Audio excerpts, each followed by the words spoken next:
পরবর্তী ভুল যেটা আমরা দেখি সেটা হলো হাবিল আর কাবিলের ভুল। কাবিল তার ভাই হাবিলকে হত্যা করেছে, তাই না? হিংসার বশবর্তী হয়। ওই যে এখনো দেখবেন আমাদের সমাজে যে ভাইয়ে ভাইয়ে মারামারি, এটা সেই হাবিল কাবিলের সুন্নত। এখানে আমরা কাবিল হব না, হলে হাবিল হব।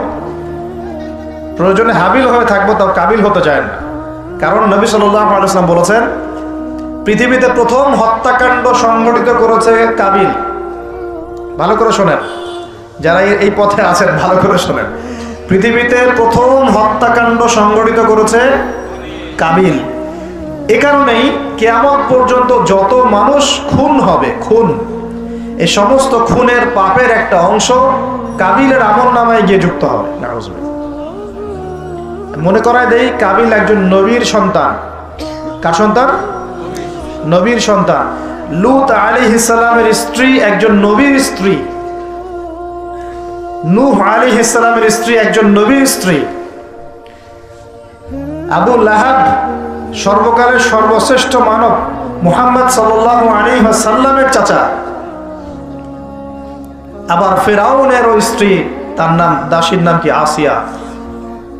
তাহলে আমাদের বংশ, আমাদের রং, আমাদের জাতীয়তা, আমাদের অর্থ সম্পদ, আমাদের টাকা পয়সা, আমাদের স্ট্যাটাস, আমাদের ভাষা, আমাদের এই গোত্রীয় বিভাজন, এগুলো আমাদেরকে আল্লাহ পাকের আযাব থেকে বাঁচাতে পারবে না, যদি না আমরা আল্লাহ পাকের হুকুম আহকাম মেনে চলি। একজন নবীর ছেলে কোথায় যাচ্ছে? একজন নবীর স্ত্রী কোথায় যাচ্ছে? লূত আলাইহিস সালামের স্ত্রী কোথায় যাচ্ছে? আবু জাহেল কি আল্লাহ নবী সাল্লাল্লাহু আলাইহি ওয়াসাল্লামের চাচা ছিল না? আবু লাহাব কি চাচা ছিল না? তাহলে কিসের অহংকার, কিসের ফুটানি, কিসের গর্ব? শুধু তাকওয়াই পারবে আমাদেরকে সেভ করতে, আর কিচ্ছু না। অনেক গভীর হয়ে যাবে, বের হয়ে আসেন। আদম আলাইহিস সালাম তার জীবদ্দশায় আল্লাহ পাকের জমিনে যতদিন থেকেছেন, তিনি কি আল্লাহর বিধান মেনেছেন না শয়তানের বিধান মেনেছেন? তার উপরে আল্লাহ পাক কিছু নাজিল করেন নাই? সহিফা নাজিল করেছেন, অবশ্যই করেছেন না? এমনকি কিভাবে কাপড় পরিধান করতে হবে, কিভাবে চাষবাস করতে হবে, কিভাবে এই পৃথিবীতে বেঁচে থাকতে হবে, এগুলো আল্লাহ রাব্বুল আলামিন জিবরাইল আলাইহিস সালামের মারফতে শিখিয়েছেন। মানুষ কাপড় পরা জানতো না, কে শিখিয়েছে? আল্লাহ পাক। আল্লাহ পাক পোশাক নাজিল করেছেন। শুরুতে মানুষ গাছের ছালপাতা পরে থাকতো না, এগুলো মিথ্যা কথা। আল্লাহ রাব্বুল আলামিন আসমান থেকে পোশাক নাজিল করেছেন প্রথম। জিবরাইল আলাইহিস সালাম শিখিয়েছেন কিভাবে সুতা বুনতে হয়, কিভাবে জমি চাষ করতে হয়, কোন কোন গাছ উপকারী, কোন কোন গাছ উপকারী নয়, কোনটা আমরা খেতে পারবো, কোনটা খেতে পারবো না, কোন প্রাণী আমাদের জন্য খাওয়া ভালো হবে, কোনটা খাওয়া ঠিক হবে না, আল্লাহ পাক ওহীর মাধ্যমে জানিয়েছেন। এগুলো আমরা জানতাম না, এটা আমরা জানতাম। এমনকি কোন গাছে ঔষধি গুণাগুণ আছে, এটা আদম আলাইহিস সালামকে কে জানিয়েছে? আল্লাহ পাক তার ওহীর মাধ্যমে জানিয়েছেন। এই যে আমরা এখন সভ্যতা নিয়ে এত কথা বলি, সত্যি কথা হচ্ছে সভ্যতা শুরু হয়েছে নবীদের হাতে, আর সভ্যতা প্রসারিত হয়েছে নবীদের হাতে, আর সভ্যতা শেষও হবে একজন নবীর হাতে। সেই নবীর নাম কি? ঈসা আলাইহিস সালাম। Very good. সেই নবীর নাম কিন্তু ঈসা ইবনে মারইয়াম। তার হাতে সভ্যতা শেষ হবে। ওইটা লাস্ট একটা সভ্যতা পৃথিবী দেখবে অচিরেই সামনে। এখন আসেন, আদম আলাইহিস সালাম ছিলেন আল্লাহ পাকের খলিফা, এবং তিনি পৃথিবীতে তার আল্লাহ পাকের বিধান দিয়ে নিজে চলেছেন, পরিবারকে চালিয়েছেন, ওই সময় সমাজকে চালিয়েছেন, এবং ওই সময় পৃথিবীটাকে তিনি আল্লাহ পাকের বিধান দিয়ে পরিচালিত করেছেন, অন্য কারো বিধান দিয়ে নয়, মন গড়া বিধান দিয়ে তো মোটেই নয়, এবং নিজের রচনাকৃত বিধান দিয়ে তো মোটেই নয়, নিজের প্রবৃত্তিগত অনুসরণ দিয়ে মোটেই নয়, বরং আল্লাহ পাকের পক্ষ থেকে যা এসেছে সেইটা তিনি ফলো করেছেন। এই অনুসরণটাকে নূহ আলাইহিস সালাম করেন নাই, ইব্রাহিম আলাইহিস সালাম করেন নাই, মুসা আলাইহিস সালাম করেন নাই, ঈসা আলাইহিস সালাম করেন নাই, দাউদ আলাইহিস সালাম করেন নাই, সুলাইমান করেন নাই আলাইহিস সালাম। আমাদের নবী মুহাম্মদ সাল্লাল্লাহু আলাইহি ওয়াসাল্লাম তিনি কি করেন নাই? আমার কথা কি বুঝতে পারছেন? তাহলে তারা কি অনুসরণ করেছেন পৃথিবীতে? আল্লাহ পাকের ওহীর বিধান। কিসের বিধান? ওহীর বিধান। এখন আসেন, আরেকজন নবীকে আল্লাহ পাক বলেছেন খলিফা, তার নাম কি বলেছিলাম শুরুতে? দাউদ। কোন সূরায় আছে এটা? সদের মধ্যে।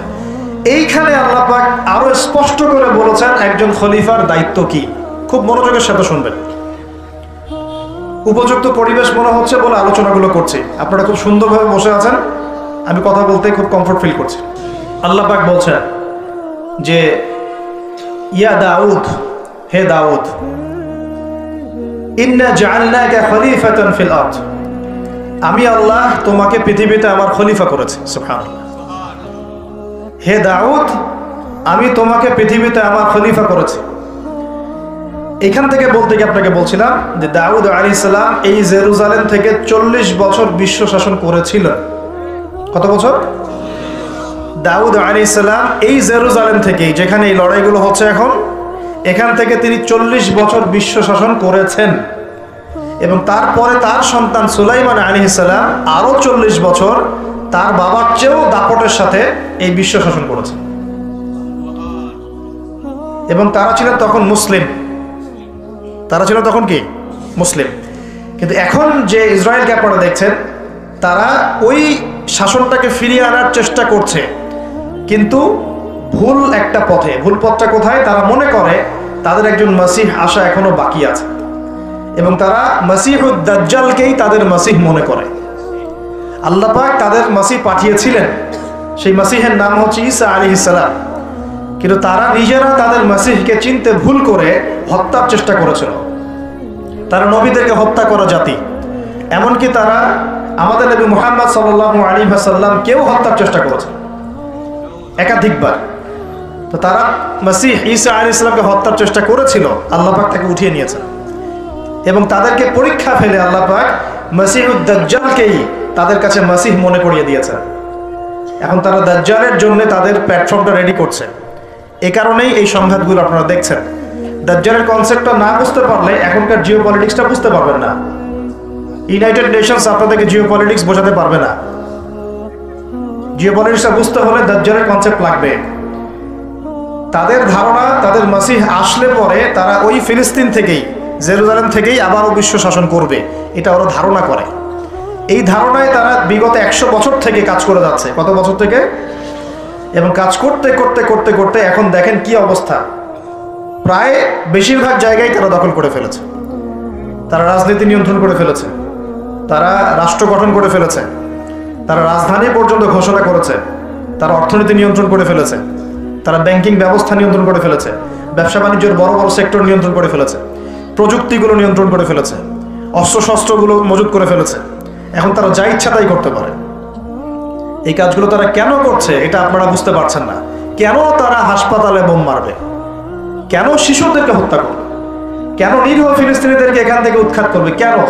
আপনার তো একটা কুকুরের গায়ে লাথি মারতো মায়া লাগে, মায়া লাগে না? কিন্তু কিভাবে নির্দয়ভাবে এই কাজগুলো তারা 100 বছর থেকে করতে পারছে? কারণ তারা মনে করে তারা সঠিক কাজ করছে। তারা মনে করে যে তারা এই জায়গার মূল মালিক, এই জায়গার মূল মালিক তারা এটা মনে করে। এবং তারা নীলনদ, মিশরের নীলনদ থেকে ফোরাত নদী পর্যন্ত পুরো জায়গাটাকে হোলি ল্যান্ড মনে করে, পবিত্র জায়গা মনে করে। এবং তারা মনে করে যে আল্লাহ পাক তাদেরকে ওই জায়গাটা দিয়েছে, এই জায়গায় ফিলিস্তিনিদের থাকার কোনো অধিকার নাই। এই কারণেই তারা মুসলমানদের উপর বিগত এই 70-80 বছর থেকে, বলা যায় প্রায় 100 বছর থেকে, কারণ 1914 সালে তারা ঢুকেছে, এখন 2023 সাল চলছে, এই পুরো সময়টা জুড়ে তারা যে নির্বিচার বাড়িঘর দখল করা, জমি দখল করা, ধর্ষণ, শিশু হত্যা, ভাইদেরকে কারাগারে নিক্ষেপ করা, হ্যাঁ, নির্বিচার হত্যাযজ্ঞ, এগুলো কেন চালাচ্ছে?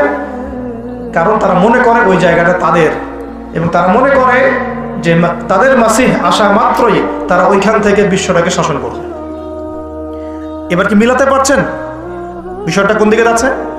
এবং সত্যি কথা বলতে কি, তাদের মাসিহ, তারা যাকে মাসিহ মনে করে, সেই মাসিহুদ দাজ্জাল সত্যি সত্যি সেখান থেকে আসবেও, এবং ইহুদিদেরকে নিয়ে সে বিশ্ব শাসন করবেও। দাজ্জাল আসবেও এবং ইহুদিদেরকে নিয়ে সে বিশ্ব শাসন করবেও। এটা আমাদের নবী সাল্লাল্লাহু আলাইহি ওয়াসাল্লাম বলে গেছে। এটা হবে সর্বশেষ জালেমদের শাসন, সর্বশেষ। এবং কত দিন শাসন করবে সেটাও নবীজি বলে গিয়েছেন সাল্লাল্লাহু আলাইহি ওয়াসাল্লাম। আল্লাহ নবী বলে গিয়েছেন সে শাসন করবে 40 দিন। কতদিন? যার প্রথম দিনটা হবে 1 বছরের সমান। অলৌকিক না বিষয়টা? দ্বিতীয় দিনটা হবে 1 মাসের সমান। তৃতীয় দিনটা হবে 1 সপ্তাহের